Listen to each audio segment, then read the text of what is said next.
All right, what is good, you guys? Welcome to today's trade recap. Today is September 23rd, 2025. I took two trades today. Both were a dub, and I'll get into why I took two trades, even though I won the first one, okay? So, coming into this morning, I was definitely still leaning bullish, right? We had this nice accumulation zone right here, so I wanted to see a manipulation lower. No signs of us being bearish whatsoever. As you guys see, we're just at all-time highs, and we're just continuing to rip, right? So I was coming into this morning with that mindset of, okay, we have this accumulation zone.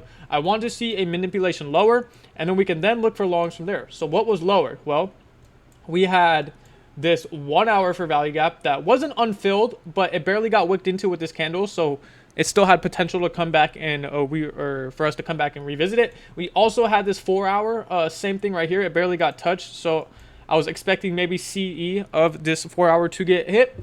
And then along with that, we had a unfilled 30-minute and a unfilled 15-minute right below. So like I said, we had this high time frame accumulation zone. What I wanted to see at market open was a manipulation lower, and then we can hopefully catch the distribution higher, right? So that was what my bias was leaning into this morning. There was one trade I want to go over right at market open. It was a 5-minute inversion, I believe.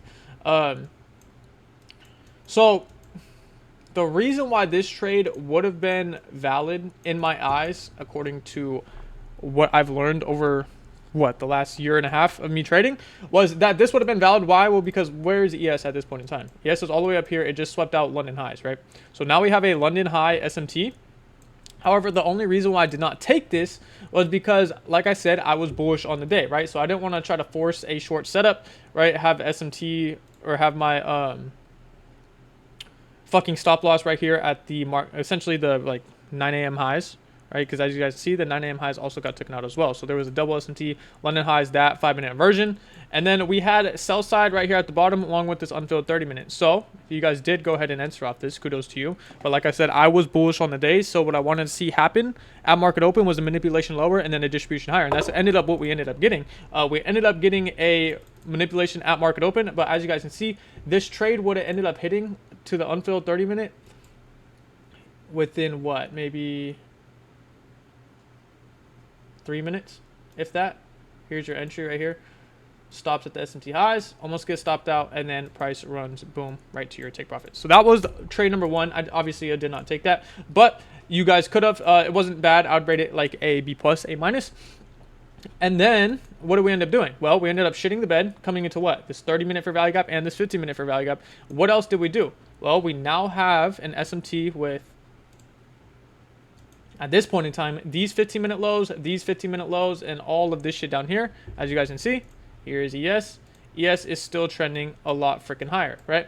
We have these lows that are still untouched, and then these lows right here that were still untouched as well, okay? So that being said, I was like, okay, let me look for an inversion now back to the upside. At the same time, what are we doing?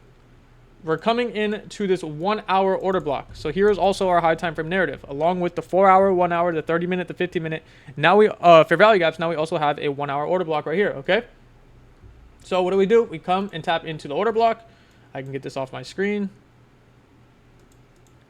We end up just generating hella liquidity. So there ended up being, I think there was a 3-minute right here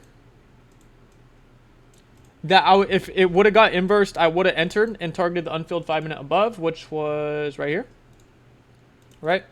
I'm going to take these lines off the screen because it can get confusing. So we ended up having a 3-minute for value gap. However, what were we doing? Well, we were just generating liquidity. So I was like, okay, since we're doing this, I need to see a resweep of this, right? Because I don't want all this generational fucking liquidity at my stop loss. Because 9 times out of 10, it'll come down and resweep it before we continue higher. And that's exactly what we did. So as I seen this right here, I was like, oh my God, we have a 1-minute inversion opening up right here. If this gets inverted, I'm entering, and I'm not going to full pour, but I would have risked a little bit heavier on that because that was like an A++ setup of what I wanted to see on the day, right? Everything happened. We manipulated lower into these gaps. Now we're getting a resweep, also an SMT with the resweep, and then a 1-minute inversion. So that would have been perfect. However, we didn't end up getting that. We ended up continuing trending lower, and we still have this 1-minute gap. But what else is there? There's this 3-minute, and I believe that was it. Yeah, there was just this 3-minute gap right here now.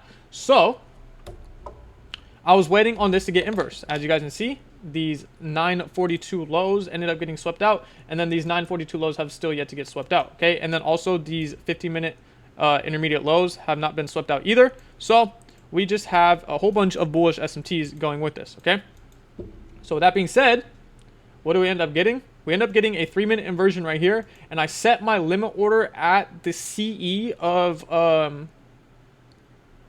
the fucking, what's it called, of the inversion, and I ended up getting tapped in a little lower than I would have expected. My limit order was right here, and I ended up getting tapped in with this candle, and it actually gave me a better entry at the bottom of the inversion instead of CE. Okay, at this point in time, what do we have going on though?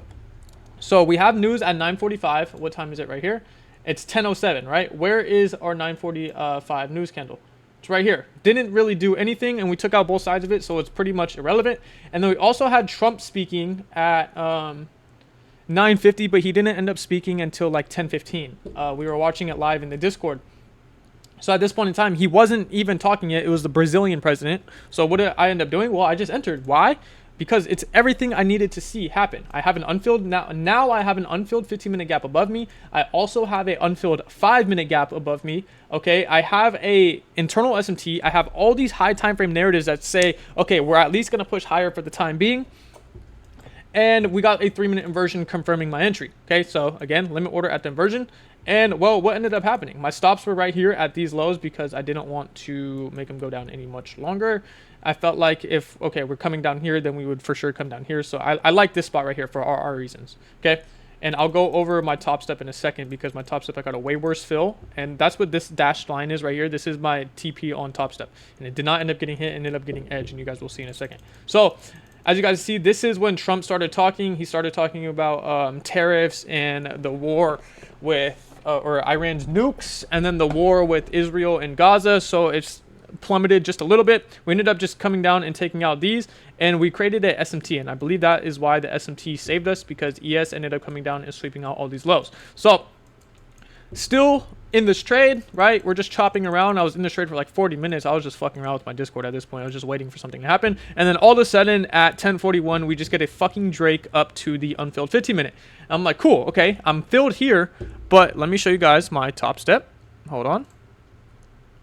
As you guys can see on my top step, I did not get filled. And you might be asking, okay, well, why didn't you just put it to the unfilled 15-minute? Well, I wanted at least a 1-to-1, right? So my stop loss was still in the same area. However, my fill on here was 24,954. So I got filled right here on top step, essentially at the top of this wick. Okay, so my fill was a lot worse. That is why I had my TP extended just a little bit, and as you guys can see, I ended up getting edge to the maximum and ended up coming back down at break even, because as soon as the as soon as price hit the 15-minute fair value gap, I ended up going break even. And then what ended up happening? Well, we hit the 15-minute, and what did we get? Well, we got an immediate reaction with this 1 minute. So if you guys were waiting on shorts, this was perfect. Okay, you guys could have entered off the 1 minute. This would have ended up being a break-even trade, but this was a fucking A++ setup. Like I said, I didn't take it on here because I already won, and my top step, I was still dicking around with my Discord, but I ended up taking this short right here, and I'll go over that in a second right after I explain this. Okay, so we end up coming down, and where is my break-even point going to be on this? Well, it's going to be at these 5-minute internal lows. Okay, so we go ahead and enter. You can either put your stops at the highs up here or at the body, wherever you want, right? And then we have sell side below us, right? We have all this shit below us, so it's a good 1.45 trade. Or if you wanted to, sorry, there was no SMT yet. You can just put out the swing highs inside the 15-minute fair value gap. Okay, from here, what ends up happening? Well, we end up coming out, taking out break-even point, and then price ends up reversing. So this would have been a break-even trade, but then there was one more entry. What do we have? We have this accumulation zone. Okay, what is ES doing? ES came out and took out this high right here. So now we have a bearish SMT. And you might be saying, well, you're gambling. You flip bias, and now you're shorting even though you just long. Well, what is market doing, right? Market is rejecting this 15-minute fair value gap. That I guess you can say is my condition, because if I wanted to enter long again, I would need to see this 15-minute fair value gap get inverse, and then maybe like a 5-minute fair value gap open up, tap into there, and then a rejection out of it, right? But we came up, tapped this 15-minute and seen an immediate reaction, got this 1-minute version. Unfortunately, this trade would have been a break even. However, we ended up creating an SMT with these highs inside of the fair value gap. And then what do we get after that? Well, what ends up happening with this candle, or with this fair value gap right here, this 1-minute fair value gap? We end up getting an inversion, right? There was no 2-minute, there was nothing else. There was just a 1-minute. So I went ahead and I entered on my top steps, stops at the SMT highs, and my take profit was only to right here. For a, wait, what is it? Oh, it was at the top of this candle right here. Okay. So 13-point stop loss. And my take profit was right here because that's all I needed to secure a payout, right? $668. I actually made a bonehead move. So ES had a beautiful, beautiful draw on liquidity, an inversion as well, right? We have equal lows right here, and then we have these pre-market lows as well. So I went ahead and I entered one contract on ES with my take profit right here, or on NASDAQ, and then I went to ES like this, okay? And I went to go ahead and enter off this inversion right here as well. So I was going in for 2 contracts on ES and 1 on NQ. And this is what my trade idea would have looked like. It ended up playing out. However, I never changed my domain over here. So I ended up going in for 3 contracts on NASDAQ. So I was like, okay, fuck. Well, there goes the ES play. I'm already risking hella with this. Let's see if it plays out, okay? And I was going to go break even after price hit this low, but I was like, we're super bearish right now anyway, right? We have this bearish SMT, we have this 15-minute fair value gap, we just inversed this gap. I have conviction it's going to go at least to this low where I need it to go. And well, that is exactly what happened. I was in this trade for 6 minutes, 6, 7, and yeah, that was it. That was it for my day. Those are the 2 trades I took, and the 1, 2, 3, 4 trades that were presentable today. So that is all for today. Like I said, September 23rd. If you guys have any questions, leave them in the comments. I will get back to you guys. All right, I'm out.